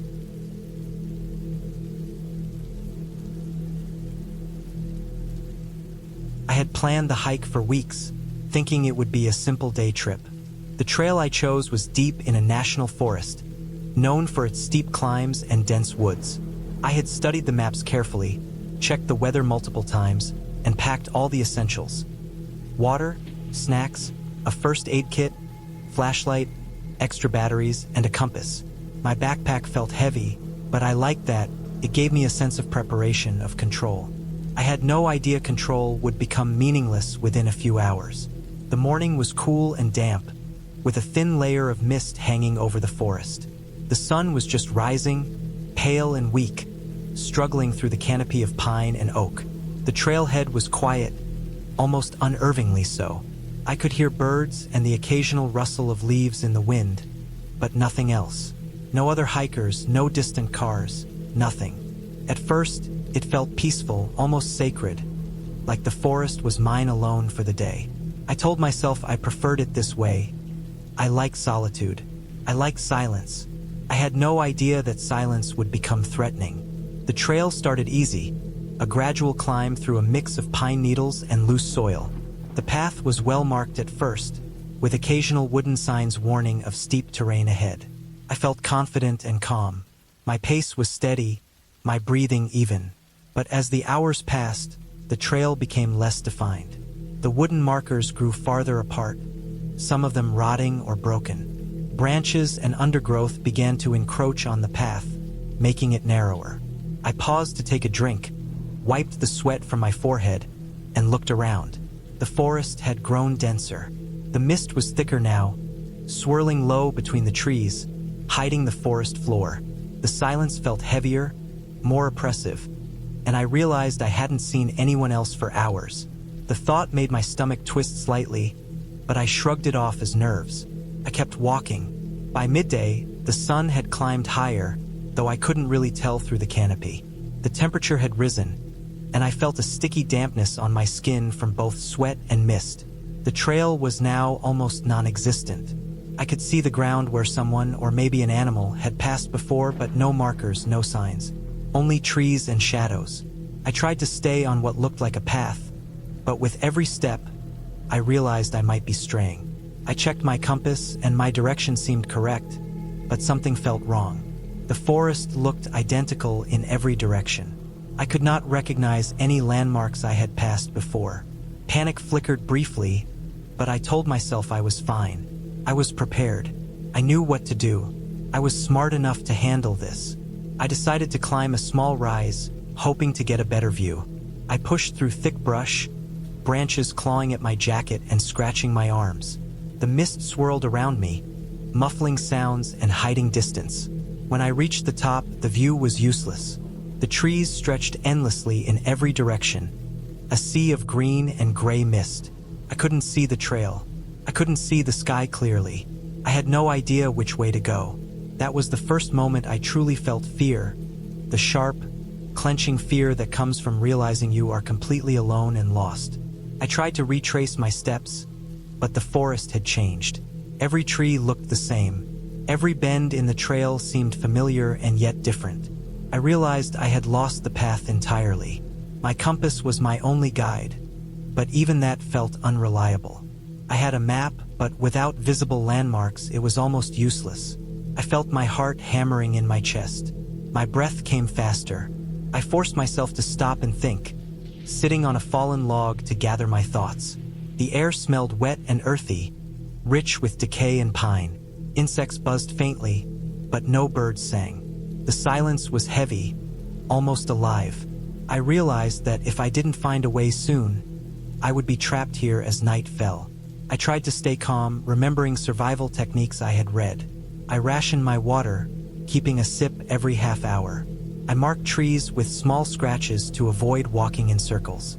I looked for high ground, hoping to spot a ridge or a clearing, anything that could guide me. Hours passed. My legs ached. My hands were scratched and bleeding from branches. My stomach rumbled, but I didn't dare eat too much, conserving energy. The mist grew heavier, reducing visibility to a few feet. Every shadow seemed like a threat, every sound amplified. I kept telling myself it was just the forest, that nothing could hurt me. I was lying to myself. By late afternoon, I stumbled across an old trail marker, half buried in mud and leaves. Relief surged through me. I thought I could follow it back to the main trail. I followed it carefully, step by step, scanning the surroundings for anything familiar. The trail wound deeper into a thicket, the trees closing in like walls. My pace slowed, my body screaming with exhaustion, but I pushed on. Suddenly, I heard a distant sound, a rustling, a crack of branches. My heart leapt. Could be another hiker lost like me, or it could be something else. I froze, listening. The sound stopped. The forest returned to its oppressive silence. I kept moving, but more cautiously now, glancing behind me at every step. As evening approached, the temperature dropped quickly. The mist became a cold, wet fog that seeped into my clothes. My fingers were stiff, my legs weak. I knew I needed to find shelter before dark. The thought of sleeping on the forest floor terrified me. I kept looking for any sign of an abandoned cabin, a rock overhang, anything. Hours passed. My energy was dwindling. My water supply was dangerously low. I realized I had been walking for over 12 hours without a proper meal or rest. My vision blurred slightly from fatigue and cold. The forest seemed endless. Finally, I spotted a slight clearing ahead. Pushing through the last line of dense trees, I stumbled into a small, abandoned campsite. Rusted fire pits, broken logs, and a few remnants of a tent were scattered around. I felt a rush of relief. I could rest here, at least. I found a flat spot to lie down, covering myself with leaves and my jacket. I tried to keep warm. The night descended slowly, colder than I expected. I heard distant animal sounds, the occasional crack of a branch, but nothing approached. I wrapped myself as best as I could and tried to sleep, though it was impossible to relax fully. Morning brought light but not safety. I knew I had to get out before exhaustion and dehydration overcame me. I studied my map, trying to identify any landmarks that matched the terrain around the campsite. I noticed a small stream nearby, and I decided to follow it. Streams usually lead to larger bodies of water or roads. My feet were sore, my legs trembling with each step, but I forced myself forward. The stream was shallow, the water cold and clear. I took small sips, careful not to drink too much at once. My body felt fragile, every movement draining energy, but hope drove me onward. Hours later, I emerged from the dense forest onto a wider path, still faint and overgrown but recognizable as an old service trail. My heart leapt. I followed it slowly, wary of exhaustion. Soon, I heard the faint sound of vehicles. I quickened my pace, adrenaline giving me a temporary surge of strength. Finally, the trees thinned, and I saw a gravel road ahead. I stumbled onto it, relief washing over me in waves. A ranger truck appeared moments later, and I flagged it down with shaking hands. They checked me over, offered water, and called for backup to retrieve my belongings. I was exhausted, dehydrated, and bruised, but safe. I had survived a night and a full day lost in a remote, unforgiving forest. The experience left me shaken, but also profoundly aware of the power and indifference of nature. I realized that even careful planning, preparation, and skill can be tested in ways that feel impossible to overcome. The forest had humbled me completely. I would never underestimate it again. After that hike, I learned to respect solitude in the wilderness, but I never again sought it without others. I invested in better gear, took survival courses, and became more vigilant about planning every detail of my trips. But the memory of that day, the endless trees, the suffocating mist, the crushing silence, remained vivid, a constant reminder that nature, in all its beauty, could also be terrifying and relentless. Even now, years later, I still feel a shiver when I walk into dense woods alone, and I know that what I survived was not luck alone. It was focus, determination, and the will to keep moving when every instinct in my body screamed to give up. The forest had challenged me, and I had survived, but I had learned that respect and preparation are the only shields against its quiet, relentless danger.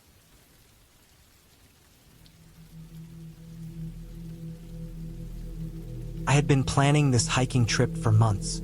The trail I chose was known for its beauty, but also for its difficulty. I had packed carefully, double-checked my map and compass, and brought enough food and water for 3 days. The morning started calm, the sky pale with early light, the air crisp and cool. The path rose steadily, winding through dense pine forests that smelled faintly of damp earth and resin. I felt alive, full of energy, my legs strong, my pack comfortable on my shoulders.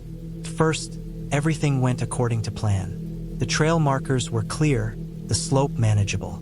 The sounds of the forest surrounded me, birds calling, wind rustling through the trees, the distant hum of insects. I paused occasionally to take photographs, to drink water, and to enjoy the silence that came from being alone in the mountains. It was the kind of solitude that felt comforting, safe, almost sacred. I had been hiking for nearly 4 hours when the weather began to change. It started slowly, with clouds gathering above the peaks. At first, they were thin and scattered, casting shadows across the valley. I noticed the temperature drop sharply. The wind picked up, moving in sharp, cold gusts that whipped through the trees. The scent of wet soil intensified, and I realized the clouds were darkening fast. I checked my watch and my map, noting that I was still on the right path, but the rising tension in the air made me uneasy. By midday, the storm hit. Rain fell in heavy, cold sheets, soaking me within minutes. My jacket kept some warmth, but the water seeped through my pants and boots. The trail turned into a slippery mess of mud and loose stones. I slowed my pace, gripping my walking stick tightly, trying to stay steady on the steep incline. Visibility dropped to only a few meters, the forest around me turning into a gray blur. Every sound was magnified: the crack of a branch under the weight of a falling tree, the rush of water down the slopes, the roar of the wind above the canopy. At some point, I realized I had lost the trail. The markers that had been clear in the morning were now obscured by rain and mist. The trees seemed to close in around me, forming walls of wet bark and tangled roots. I stopped, trying to get my bearings, checking my compass and map, but the storm made everything disorienting. Every path I tried seemed to circle back to the same area, and I felt the first sting of fear. The isolation was absolute. I could not hear anyone, could not see anyone, and I doubted anyone would notice my absence for hours. I started moving carefully downhill, hoping to find a recognizable landmark or a stream that could lead me to the main trail. My boots slipped repeatedly, sending mud and water spraying around me. The constant wetness made my fingers numb, and my clothes clung heavily to my body. My energy was draining faster than I expected. Every step required more effort.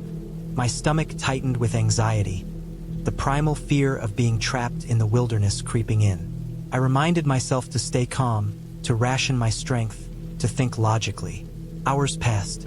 The storm did not relent. It grew fiercer. Thunder rumbled in the distance, shaking the ground under my boots. Lightning lit the sky in harsh white flashes that made the forest momentarily visible, then plunged it back into darkness. The rain made it impossible to hear clearly. Every snap of a branch, every splash of water sounded like a threat. I found a rocky outcrop and tried to take shelter, crouching under an overhang, but it offered little protection. The cold seeped into my bones, making me shiver uncontrollably. My water had run low, my energy had drained further, and I began to feel dizzy from exhaustion. As darkness fell, the forest became terrifyingly unfamiliar. I could not see the sky or the mountain peaks. Everything was wet, slippery, and treacherous. I tried to remember the route, visualizing the trail from the map, but the details blurred under stress and fatigue. My fear grew with every step. I considered staying put for the night, but the exposure to cold and rain made that dangerous. Hypothermia became a real concern. My mind raced, calculating the risks of continuing downhill versus staying in the wet, exposed forest. I chose to keep moving, crawling over fallen trees and rocks, clinging to roots and branches for stability. At one point, my foot slipped on a moss-covered stone, and I fell hard onto my side. The pain in my ribs made breathing difficult, and I realized I had bruised myself badly. Panic surged through me, but I forced myself to calm down, to focus on the next step, one at a time. I found a small ravine with a trickle of water and decided to follow it, reasoning that streams often lead to trails or valleys. The ground was treacherous, mud and loose rocks constantly threatening to send me sliding down. My clothes were soaked, my pack heavy, my boots clogged with mud. I felt utterly exhausted, my body screaming for rest, my mind growing fuzzy with fear and cold. Night came fully, and I had to rely on my flashlight, which barely illuminated the immediate area in front of me. I kept hearing noises, the wind, water, branches, but my imagination added shapes to the shadows, making the forest seem alive with threats. I stumbled several times, scraping my hands and knees on rocks, cutting myself on branches. I became more cautious but also more desperate. I realized that I had no idea where I was, and the fear of staying lost in the dark wilderness was suffocating. Around midnight, I found a hollowed tree trunk leaning against a slope. It offered minimal shelter, but I crawled inside and curled up as best as I could. I tried to stay warm, tucking my knees to my chest and wrapping my wet jacket around myself. Sleep was impossible. The cold kept me awake, my teeth chattering, my body shaking. Every minute felt like an hour. The storm continued to rage, and I felt completely alone. I rationed the small amount of food I had left, taking tiny bites to conserve energy, and drank what little water I had. The hours passed slowly, each moment a test of endurance. When the first light of dawn appeared, the storm had eased slightly, though the sky remained gray and threatening. I could see more of the landscape, and I realized I had descended into a steep, rocky gorge. The terrain was dangerous, but at least I could see a possible way forward. My limbs were stiff and sore, my muscles aching from exertion. I started moving cautiously, using every handhold I could find, testing each foothold before committing my weight. The rocks were slippery, and I fell several times, scraping myself further, but I refused to stop. My fear had turned into determination. I had to survive to get back to a trail or road. By mid-morning, I noticed a faint plume of smoke rising from somewhere in the distance. My heart leapt. Smoke meant humans, and humans meant help. I adjusted my path, crawling over rocks and clinging to tree roots, moving toward the smoke. The distance was difficult, but the hope of safety gave me energy I didn't know I still had. My clothes were shredded, my body battered, but I kept moving, following the scent of wood smoke and the sight of faint light breaking through the mist. After what felt like hours, I finally emerged from the dense forest onto a small ridge. Below me, a group of hikers had made a small campfire. They were startled to see me, clearly noticing my disheveled and exhausted state. Without speaking, I raised my hands weakly, signaling for help. One of them approached carefully, offering water and a blanket. I accepted gratefully, collapsing near the fire, shivering uncontrollably. The warmth of the flames and the presence of other people felt like salvation. I explained my situation without words, pointing to the direction I had come. They nodded and prepared to guide me down safely. Every step on the descent was painful, but the company of others, the knowledge that I was no longer alone, and the soft murmur of conversation provided comfort and security. By late afternoon, we reached the main trailhead. I was soaked, bruised, exhausted, but safe. Rescue was not necessary because I had found help myself, but the experience left a permanent mark on me. After cleaning up and resting, I realized the full weight of what had happened.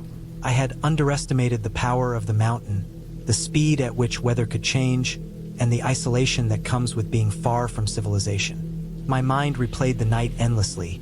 The fear, the cold, the rain, the dark forest, but also the determination, the problem-solving, and the survival instinct that kept me alive. I had survived because I stayed calm when I could, moved carefully, and never gave up hope. In the days following the hike, I prepared more cautiously for future trips.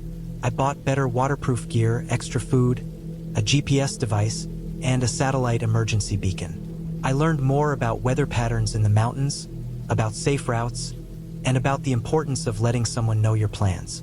The experience became a turning point in my life, a lesson in humility, in respect for nature, and in the resilience of the human body and mind. I never forgot the fear, the exhaustion, the uncertainty, but I also never forgot the relief, the warmth of the fire, and the kindness of strangers who became my lifeline. That hike, terrifying as it was, taught me more about survival than any training or reading could. It showed me the fine line between life and danger, and the importance of preparation, awareness, and persistence. I still hike alone sometimes, but never without extra caution, never without proper gear, and always with a plan to stay safe. The mountains are beautiful, but they are not forgiving, and now I understand that better than ever.